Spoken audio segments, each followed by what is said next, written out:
4 children and nearly 30 animals removed from a Menasha home after the health department determined it's too filthy to live in. The house is on the Menasha side of Doty Island on the 300 block of Nassau Street. Police say neighbors complained about a strong odor coming from the home. NBC 26's Deandra Corinthios is live in the newsroom tonight with details. Police tell me there are loads of photos showing the conditions inside the house, but unfortunately they can't release those to us because they're evidence in an ongoing investigation. But police are calling this one of the worst cases of its kind in the last 2 decades.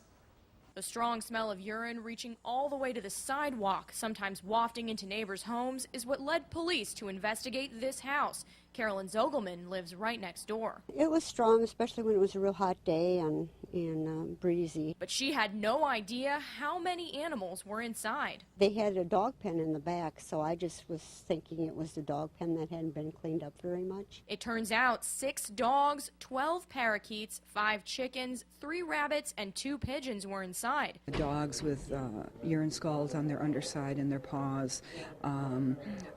Lots of skin irritation. The Fox Valley Humane Association can't show us the animals because they're considered evidence in the investigation, but the director says the staff had to wear masks to enter the home. They couldn't stay in the house. Can you imagine then the condition of these animals and children that lived in it? Social Services placed 4 children, ages 5 through 12, in the care of family members. They said that this is probably one of the worst that they'd seen in, one of the officers said in 24 years of, police experience. ZOGLMAN says the kids always seemed well cared for and hopes the family can recover. I'd like to see that they're monitored, that they keep the house clean. I'd love to have them keep their children.